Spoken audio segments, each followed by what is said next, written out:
Hello students. तो क्या हाल है सबके? सब बढ़िया। चलिए फिर स्टार्ट करते हैं हमारा last chapter of the NCERT, that is semiconductors. Semiconductors अगर कुछ लोग स्टेट बोर्ड के जो है तो रेफरेंस से अगर स्टार्ट कर रहे हैं और वो स्टेट बोर्ड के रेफरेंस से देखना चाहते हैं, और कुछ लोग एनसीईआरटी के रेफरेंस से देखना चाहते हैं, तो हम दोनों पर भी फोकस करेंगे। मेनली सिलेबस दोनों का लगभग सेम है, लेकिन क्योंकि स्टेट बोर्ड 12th और स्टेट बोर्ड 11th, इसमें ये चैप्टर आधा आधा बढ़ चुका है। महाराष्ट्र स्टेट बोर्ड के अंदर ये चैप्टर हाफ 11th में चला गया और हाफ 12th में रह गया। पहला जो हाफ है उसके अंदर में इलेक्ट्रॉनिक बैंड थ्योरी और diode, PN junction, P type semiconductor, N type semiconductor, everything वो वहाँ पर है। और 12th में सेमीकंडक्टर का जो पार्ट है वो शुरू होता है रेक्टिफायर से। रेक्टिफायर, उसके बाद में ट्रांजिस्टर्स, बीजेटी, और उसके आगे आप देखेंगे उनके प्रॉपर्टीज, उनके ग्राफ्स। देन सेमीकंडक्टर का जो लास्ट पार्ट है वो है digital electronics, that is gates, logic gates. ठीक है, तो इस तरह का पूरा चैप्टर हमारा यहाँ तक कवर होता है। अब हम जो है स्टेट बोर्ड को फोकस करते हुए सिर्फ रेक्टिफायर से स्टार्ट नहीं कर सकते, बिकॉज उससे पहले का पार्ट अगर ना देखा जाए तो ये चैप्टर कंप्लीट होता ही नहीं, समझ ही नहीं आता। तो हमको स्टार्ट करना पड़ेगा 11th का पार्ट।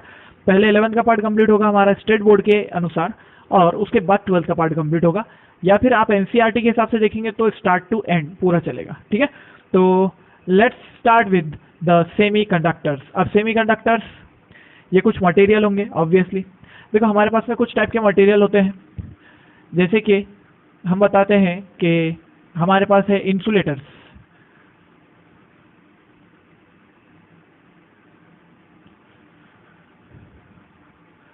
इंसुलेटर्स, उसके बाद हमारे पास है कंडक्टर्स, और उसके बाद हमारे पास में है सेमीकंडक्टर्स, जो इन दोनों के बीच में आता है। लेकिन हम उसको यहाँ लिखकर बता सकते हैं, हमको फर्क समझना है। इंसुलेटर की कंडक्टिविटी यहाँ पर हम लिखेंगे, मतलब अगर कंडक्टिविटी लिखते हैं, दिस इज कंडक्टिविटी, उसके बाद हम लिखेंगे उसकी रेजिस्टिविटी। ये अगर हम देखना चाहते हैं तो देखो हम एक्चुअली कंडक्टिविटी और रेजिस्टिविटी से इनका क्लासिफिकेशन देख रहे हैं। तो क्लासिफिकेशन ऐसे होगा कि आपके पास में इंसुलेटर्स जो है, इनकी जो कंडक्टिविटी होती है, ये कंडक्टिविटी होती है 10⁻² टू 10⁻8 सीमेंस पर मीटर। ठीक है, इतनी होती है। मतलब 10⁻- का मतलब होता है ये नहीं करते हैं, ये कंडक्ट ही नहीं करते। या इससे नीचे आप जाना चाहते हो जा सकते हो, 10⁻6 से 10⁻12 ऐसे बोलोगे तो भी चलेगा। ठीक है, कुछ जगह पर आप इसको लिख सकते हो 10⁻6 से 10⁻15 तक या 12 तक। ठीक है, ये आपका सबका सब इंसुलेटर में आएगा। 10⁻15, चलो और बड़ी रेंज में लेता हूँ मैं इसको, तो 10⁻15 तक जाता है। और इनकी जो रेजिस्टिविटी होती है ये बहुत ज्यादा होती है, तो इनकी रेजिस्टिविटी जाएगी 10⁻2 से लेकर 10⁻8 तक ओम मीटर के हिसाब से। ठीक है, ओम मीटर्स के हिसाब से। और कुछ ऐसे भी ग्लास, टेफ्लॉन वगैरह आप उसको देखोगे अगर, तो उसके अंदर इससे ज्यादा भी आप देख सकते हैं कि इंसुलेशन होता है, यानी कि रेजिस्टिविटी उनकी इतनी ज्यादा होती है कि बिल्कुल एक भी फ्री इलेक्ट्रॉन नहीं मिलता है कंडक्शन के लिए। ठीक है, दूसरा है कंडक्टर्स। तो कंडक्टर्स के पास अगर आप देखेंगे तो इनके पास में कंडक्टिविटी जो होती है, कंडक्टिविटी होती है 10⁻2 से लेकर 10⁻8 तक सीमेंस पर मीटर। ठीक है, यानी कि मो पर मीटर भी बोलते हैं इसको, है ना, ओम का उल्टा होता है ये। और रेजिस्टिविटी जो होती है, इनकी रेजिस्टिविटी होती है 10⁻2 से लेकर 10⁻8 ओम मीटर तक। आपने देखा होगा कुछ क्वेश्चन आपने सॉल्व किए होंगे रेजिस्टेंस के अंदर में 10⁻7, 10⁻8, हम ऐसा इस तरह से 10⁻6 बोल के हम उसमें ओम मीटर लिया करते थे। Semiconductor are the devices, are the elements, are the आप कह सकते हो मटेरियल्स, जो कि कंडक्टर और इंसुलेटर के बीच में होते हैं। मतलब इनकी कंडक्टिविटी अगर देखी जाए तो 10⁻5 से लेकर 10⁻6 सीमेंस पर मीटर तक हो सकती है। और अगर रेजिस्टिविटी देखी जाए तो ये हो सकता है 10⁻5 से लेकर 10⁻6 तक ओम मीटर के हिसाब से। ठीक है, ये एक जनरल वैल्यूज लिख रहा हूं मैं, यही नहीं बोल रहा हूं कि यही करेक्ट है, एग्जैक्टली यही है, इससे ज्यादा नहीं हो सकता, इससे कम नहीं हो सकता। ये एक नॉमिनल है, just for sake of classification. ठीक है, बस इसको समझ कर लो। तो यहाँ पर हो ये रहा है कि सेमीकंडक्टर्स जो है ये कंडक्टिविटी की रेंज में भी आते हैं और रेजिस्टिविटी की रेंज में भी आते हैं। मतलब ये होगा कि सेमीकंडक्टर्स कंडक्ट करते हैं conducts at higher temperatures, higher temperatures, ये हायर टेम्परेचर पे कंडक्ट करते हैं, और semiconductor are insulators, insulators at very low temperatures, very low temperature, मतलब अगर नेगेटिव में टेम्परेचर होगा, अगर आप देखेंगे इनका टेम्परेचर अगर नेगेटिव में होगा तो ये लोग कंडक्ट नहीं करने वाले हैं, बिल्कुल इंसुलेटर बन जाते हैं। ये 0 केल्विन तक लेके आप तो जा नहीं सकते उसको, लेकिन आप जितना भी केल्विन में माइनस में लेके जाओगे उसको, ये इंसुलेटर्स बन जाते हैं। हमारे सेमीकंडक्टर्स बिहेव एज इंसुलेटर, तो मतलब वो इंसुलेटर जैसा बिहेव करने लगते हैं, कब? वेरी लो टेम्परेचर पर, और वो कंडक्ट करने लगते हैं एट हायर टेम्परेचर पर। ठीक है, ये पॉइंट को आपने ध्यान रखना है, ये पॉइंट को आपने याद रखना है। ठीक है, ऐसे होता है। अब हमने देखा कि सेमीकंडक्टर की तो ये एक किस्म होती है, इसके अंदर में कुछ मटेरियल होते हैं, टाइप्स ऑफ सेमीकंडक्टर होते हैं। ठीक है, तो टाइप्स में आप देखते हैं एलिमेंटल जो है, हम जिसकी स्टडी करेंगे एलिमेंटल, वो होगा हमारे पास में सिलिकॉन, सिलिकॉन 14 है ना, और जर्मेनियम 32 है ना, ये दोनों हमारे पास में हो जाएंगे। इसके अलावा अगर आप देखेंगे ऑर्गेनिक होते हैं, ओके, ऑर्गेनिक सेमीकंडक्टर होते हैं, इनऑर्गेनिक सेमीकंडक्टर होते हैं, और कंपाउंड भी होते हैं। ठीक है, इसी तरह से कंपाउंड सेमीकंडक्टर होते हैं, जैसे आप देखेंगे gallium arsenide, gallium arsenide phosphide, ठीक है, और गैलियम नाइट्रेट। तो ऐसे बहुत सारे अलग अलग जो है, तो आपको सेमीकंडक्टर के टाइप्स देखने को मिलते हैं। इसमें कंपाउंड टाइप के होते हैं, ऑर्गेनिक, इनऑर्गेनिक, ये सब ऐसे नाम से तो हमारे को यहाँ पर भी यूज में आते नहीं है, लेकिन आप अगर पढ़ना चाहें तो आप डिटेल में उसकी जा सकते हैं कि कौन कौन से टाइप के होते हैं। लेकिन हमारा जनरल जो फोकस होता है वो फोकस ये दो पर होता है, जर्मेनियम और सिलिकॉन पर होता है। ठीक है, silicon and germanium. Gallium arsenide, gallium nitride, gallium arsenide phosphide, और बहुत सारे इस तरह के जो है ना, तो मैं आपको ये बताऊंगा जब हम पढ़ेंगे एलईडी और फोटो डायोड वगैरह, जब हम पढ़ेंगे तब मैं आपको इनकी डिटेल्स बताऊंगा कि एक्चुअली ये वहाँ क्या करते हैं बोलकर। ठीक है, इनका भी महत्व होता है, वहाँ होता है। तो अभी यहाँ पर हम और जनरल क्लासिफिकेशन अगर देखेंगे तो हमारे पास में एनर्जी बैंड की एक थ्योरी आ जाती है। ठीक है, एक एनर्जी बैंड थ्योरी आ जाती है कि इनके एनर्जी बैंड्स कैसे होते हैं। तो हम यहाँ पे देखेंगे कि both silicon and germanium has 4 valency, है ना, वैलेंसी 4 बोलते हैं ना उसको। वैलेंसी उनकी कितनी है? 4 है, मतलब उनके आउटर ऑर्बिट में 4 ऐसे इलेक्ट्रॉन है जिसका वो पेयरिंग शेयरिंग कर सकते हैं, दूसरों को 4 इलेक्ट्रॉन वो दे सकते हैं, 4 इलेक्ट्रॉन वो ले सकते हैं। तो ये वाला भी उसके पास में हो सकता है, बहुत दोनों के पास में ऐसे ही होता है। तो एक्चुअली जनरली अगर देखा जाए तो हमारे पास में कुछ एनर्जी बैंड की थ्योरी होती है। तो मैं आपको एक चीज बताता हूँ यहाँ पर, देखो जरा, कि अगर हमारे पास ये न्यूक्लियस है और ये एक इलेक्ट्रॉनिक ऑर्बिट है, ये आउटर ऑर्बिट में ले लेता हूँ, बीच में के ऑर्बिट मैंने स्किप कर दिया समझो, और यहाँ पर एक और एलिमेंट है हमारे पास में जिसके ये इलेक्ट्रॉन्स है, ये अभी बहुत दूर के डिस्टेंस पर है, इनका जो दूरी है, इनकी जो फासला है बहुत दूर का है, इसीलिए इनके बीच में आइडियली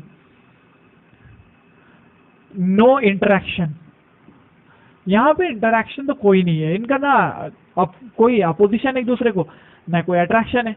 बट अगर आप ऐसे करोगे, मतलब ये डिस्क्रीट एनर्जी लेवल्स होते हैं इनके डिस्क्रीट एनर्जी लेवल होता है। कैसे होता है? Discrete,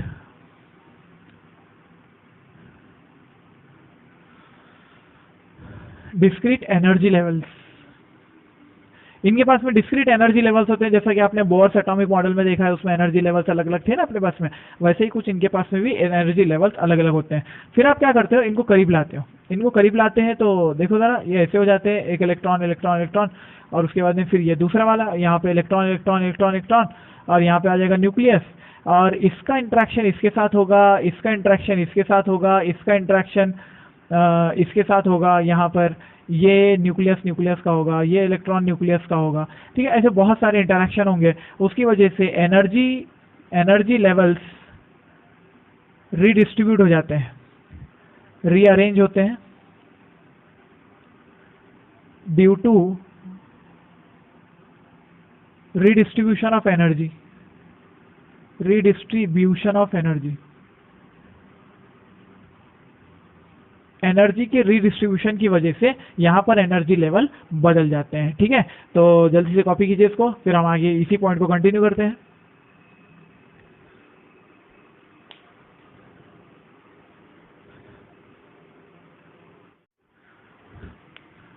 now look, energy band theory.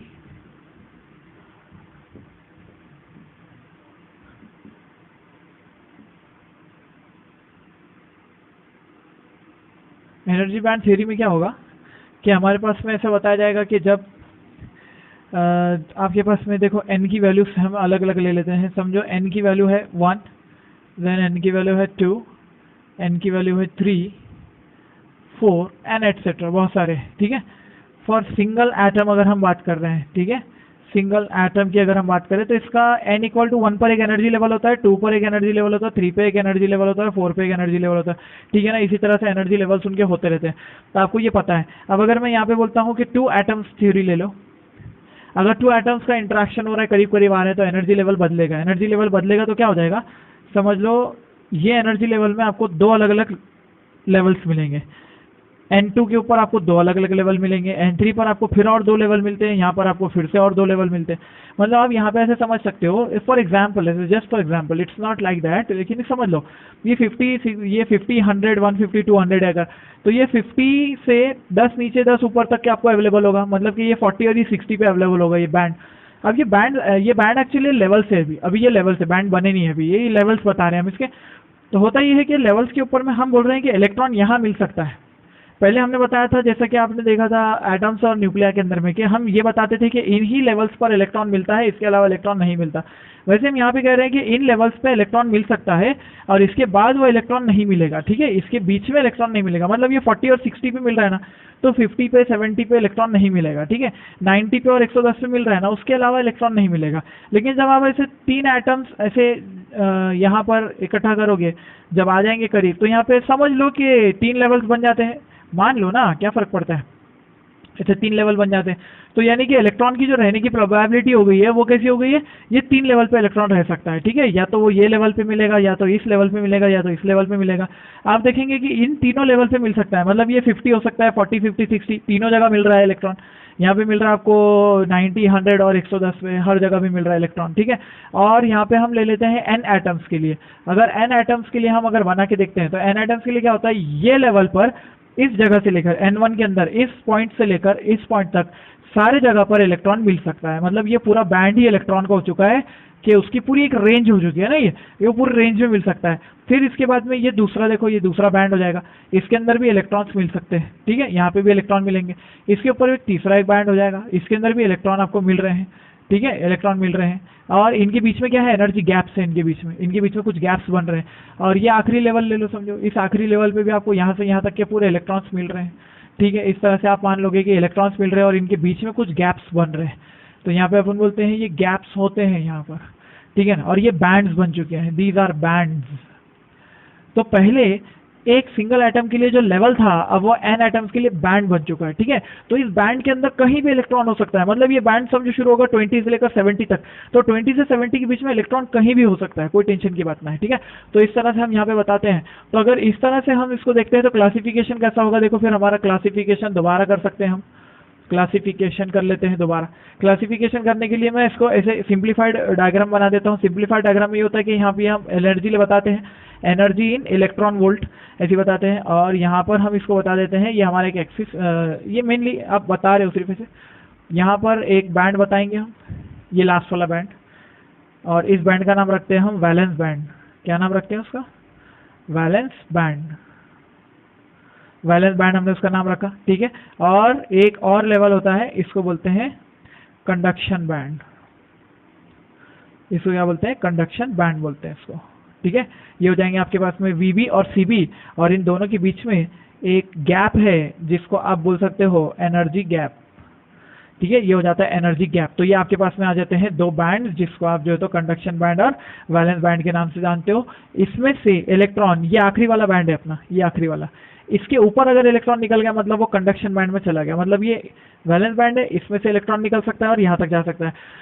तो हम देखते हैं क्लासिफिकेशन दोबारा। अगर हमने देखा तो इंसुलेटर्स के लिए क्या होगा, जरा देखो जरा, इंसुलेटर्स के लिए अगर हम देखते हैं बैंड थ्योरी, तो बैंड थ्योरी के हिसाब से इंसुलेटर में वैलेंस बैंड जो होता है ये कंप्लीटली फिल्ड होता है।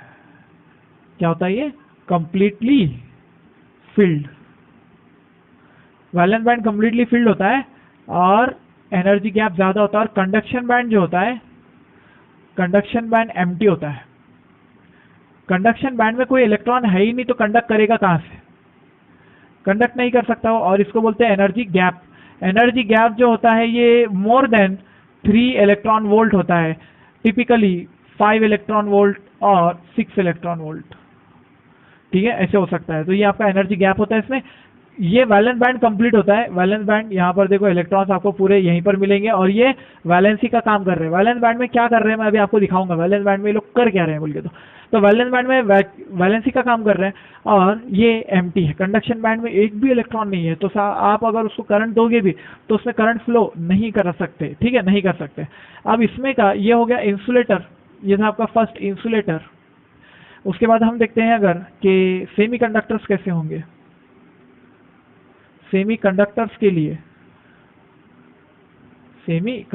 लिए अगर देखेंगे आप तो आपको दिखाई देगा ये एनर्जी लेवल है इलेक्ट्रॉन वोल्ट में, और ये यहाँ पे आप बताओगे वैलेंस बैंड, तो ये होगा आपका वैलेंस बैंड और ये होगा आपका कंडक्शन बैंड। ये भी पार्शियली फील्ड होता है, ये भी पार्शियली फील्ड है, पार्शियली फील्ड, और ये भी पार्शियली फील्ड है। ठीक है, ऐसे होता है, दोनों भी पार्शियली फील्ड होते हैं। और ये बीच में जो एनर्जी गैप होता है, तो हम बताते हैं कि एनर्जी गैप जो होता है वो लेस देन 3 इलेक्ट्रॉन वोल्ट होता है। 3 इलेक्ट्रॉन वोल्ट से कम का वैलेंस बैंड और कंडक्शन बैंड के बीच का एनर्जी गैप होता है। ठीक है, ऐसे हो जाएगा।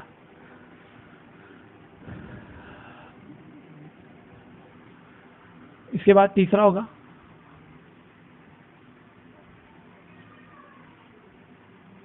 कंडक्टर्स। कंडक्टर्स में यहां तक चलेगा वैलेंस बैंड और इसके ऊपर में ये होगा कंडक्शन बैंड, और कंडक्शन बैंड यहां तक है और हमारा वैलेंस बैंड यहां तक है। इसको बोलते हैं ओवरलैपिंग रीजन। ओवरलैप, ये दोनों ओवरलैप होते हैं। कंडक्शन बैंड और वैलेंस बैंड क्या होते हैं? ओवरलैप हो जाते हैं। यानी कि आपके पास में आप अगर देखेंगे तो वैलेंस बैंड के अंदर में भी आपके पास में कुछ इलेक्ट्रॉन्स है, कुछ वैलेंस इलेक्ट्रॉन्स है, यानी कि खाली है। यहाँ से इलेक्ट्रॉन निकलकर ऊपर चलेगा ना, ये देखो ये इलेक्ट्रॉन्स है, इसको इलेक्ट्रॉन्स बता देंगे आप। तो कुछ इलेक्ट्रॉन जो निकल कर गए उनकी जगह यहाँ पे खाली हो चुकी है, ऐसा है। इसके अंदर अगर आप देखेंगे तो यहाँ पे कुछ खाली जगह है, यहाँ पर वैलेंस बैंड बता रहे हैं हम इसको, तो कुछ खाली जगह है और इसमें कुछ इलेक्ट्रॉन्स आ चुके हैं। ठीक है, तो ऐसे कुछ इलेक्ट्रॉन इसमें आ चुके हैं। कंप्लीटली फिल्ड नहीं होता है बट पार्शियली फिल्ड होता है। तो सेमीकंडक्टर्स, इंसुलेटर और कंडक्टर का आपको इस तरह से ये बैंड जो है तो थ्योरी आपको याद होनी चाहिए कि एनर्जी बैंड इसमें इन तरह के होते हैं। यहाँ पर कंडक्शन में कंडक्शन और कंडक्टर्स के अंदर कंडक्शन और वैलेंस बैंड जो होता है ये कम्प्लीटली एक ही होता है, जिसके अंदर बीच में कुछ रीजन होता है जहाँ पे ओवरलैपिंग होती है। यानी आप इसको सिर्फ बैटरी लगाओ और ये कंडक्ट होने के लिए तैयार है, उसके अंदर में कोई एनर्जी गैप नहीं है। इसमें एनर्जी गैप कोई नहीं है, आप इसके ऊपर सिर्फ बैटरी लगाओ चल जाएगा। इसमें आपको कंडक्शन करवाने के लिए इतना एनर्जी गैप फिल करना पड़ेगा, मतलब आपके हर इलेक्ट्रॉन को नीचे से आपको इतनी एनर्जी देनी पड़ेगी जिससे वो ऊपर के कंडक्शन बैंड में चला जाए। तो पॉइंट को ध्यान में याद रखो कि वैलेंस बैंड के अंदर रहने वाला इलेक्ट्रॉन कंडक्ट नहीं करता, बट वैलेंस बैंड से ऊपर जाने वाला इलेक्ट्रॉन कंडक्शन बैंड में अगर वो चला गया तो वो कंडक्शन करता है। कंडक्शन करता है मीन्स, चलो अपन एक स्ट्रक्चर बना के देखते हैं कि एक्चुअली ये होता क्या है बोलकर। ठीक है,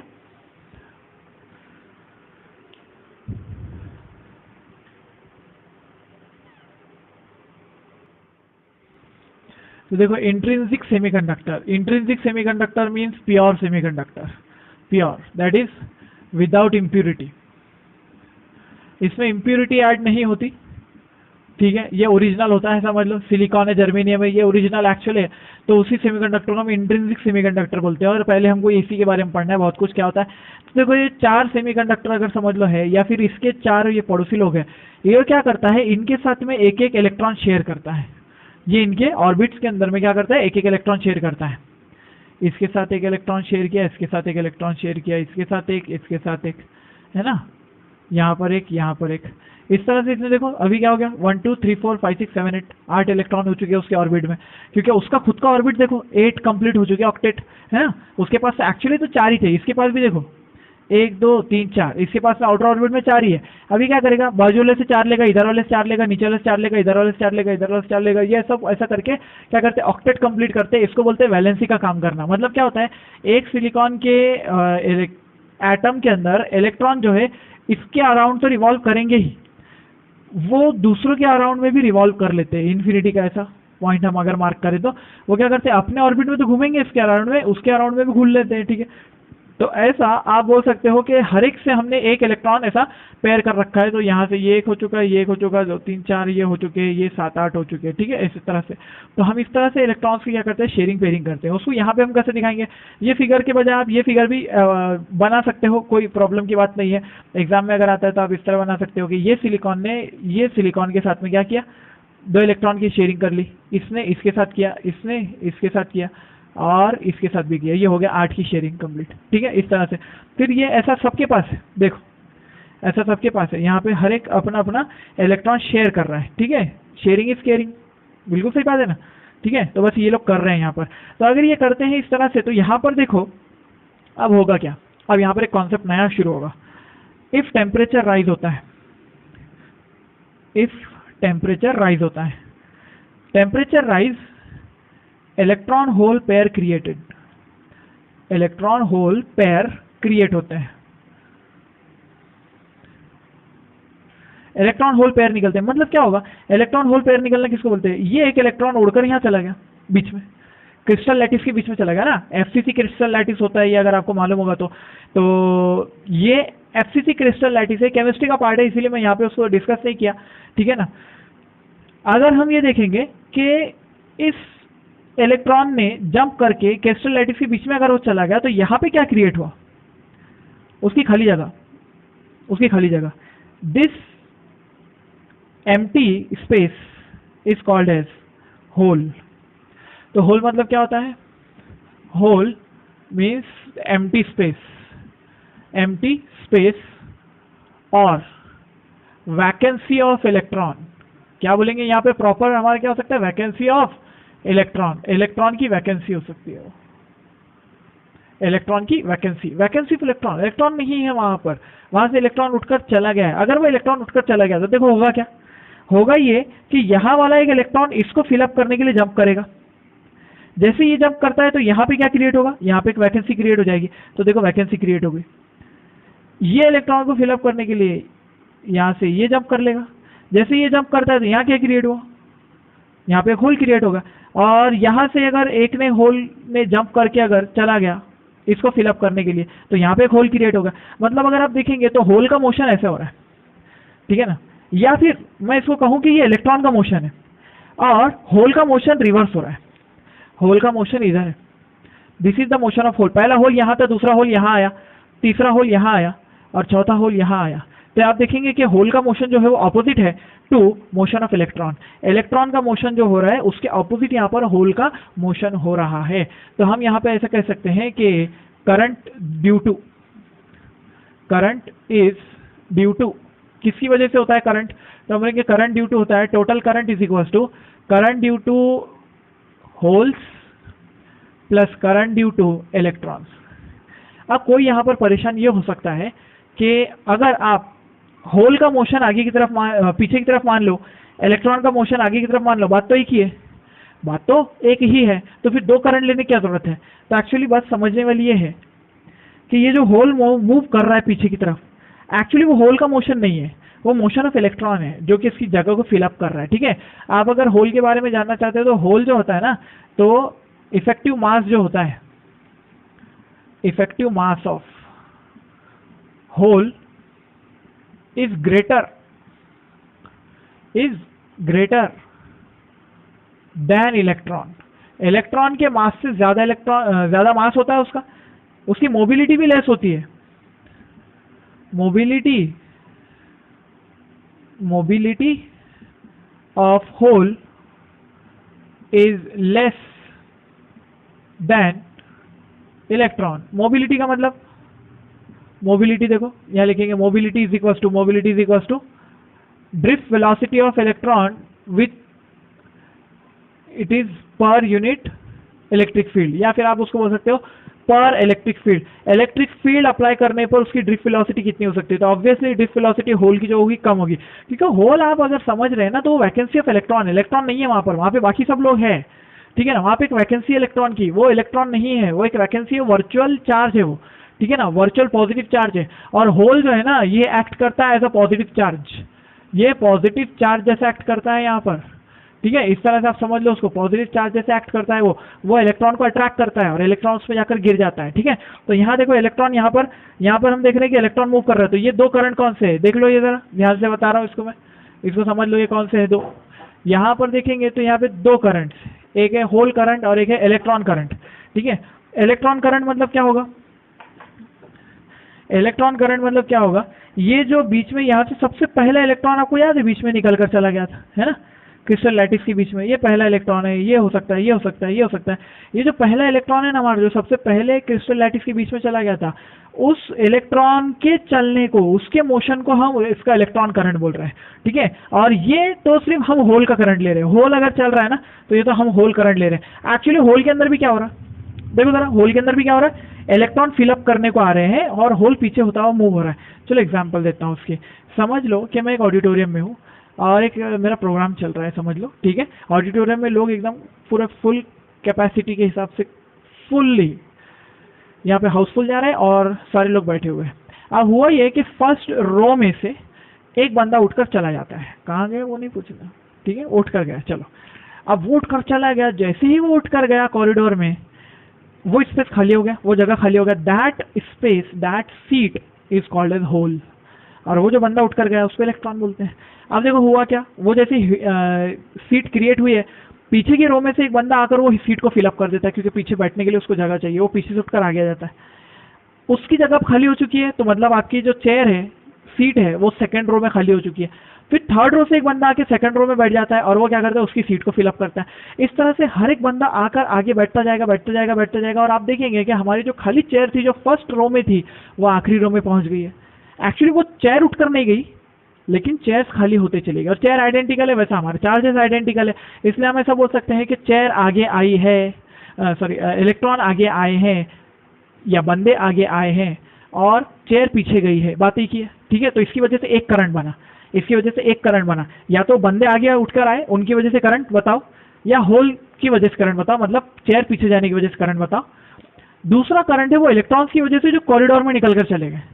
और यहाँ पर सिर्फ एक चेयर थोड़ी खाली हुई, हजारों चेयर खाली हो सकती है यहाँ पे टेम्परेचर बढ़ने से, हजारों चेयर खाली हुई तो हजारों लोग उसको फिलअप करने के लिए आएंगे, वो जो हजारों लोग फिलअप कर रहे हैं चेयर को, एक्चुअली वो होल करंट है, और जो सीट छोड़कर चले गए अपने कॉरिडोर में वो हमारा इलेक्ट्रॉन करंट है। अब समझे बात को, कौन कौन से दो करंट है, तो यहाँ पे इलेक्ट्रॉन करंट और होल करंट ये दो होता है। और इंट्रिंसिक सेमीकंडक्टर के अंदर एक और ये प्रॉपर्टी होती है, देखो इनके पास, कि number of electron per unit volume is equal to number of hole per unit volume होता है, ठीक है। अगर आप उसकी नंबर डेंसिटी देखते हो, इनको क्या बोलते हैं, इनको बोलते हैं नंबर डेंसिटी, इनको बोलते हैं number density of electron hole, electron holes की नंबर डेंसिटी, और ये इक्वल होती है, जितने इलेक्ट्रॉन फ्री होंगे उतने ही तो होल क्रिएट हुए ना, देखो जितने इलेक्ट्रॉन फ्री होकर बाहर गए हैं उतने होल क्रिएट हुए इसके अंदर में, तो ऐसा वो नंबर डेंसिटी ऑफ इलेक्ट्रॉन इसको बोला जाता है, ठीक है। हम ऐसा लिख सकते हैं कि करंट का फॉर्मूला होता है current is equal to N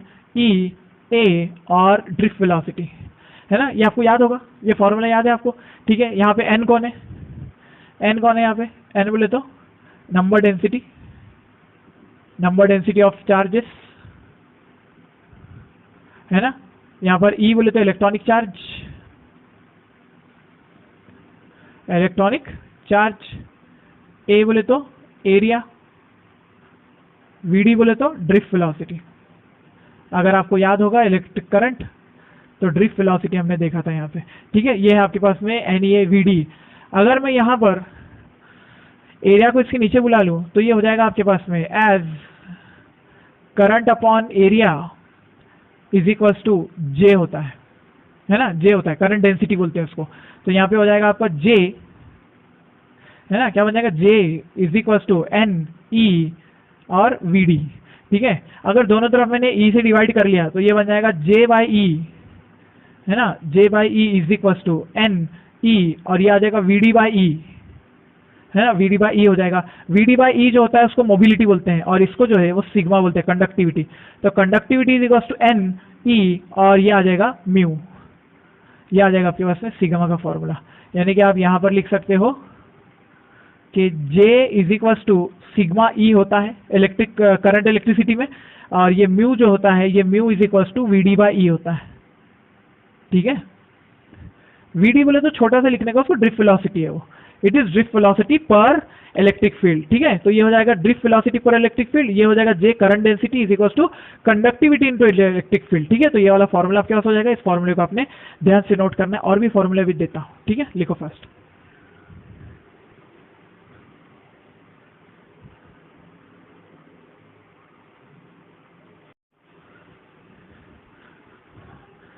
तो जैसा अभी हमने फॉर्मूला लिखा कंडक्टिविटी का, as sigma is conductivity and rho is resistivity, बराबर बोल रहा हूँ ना।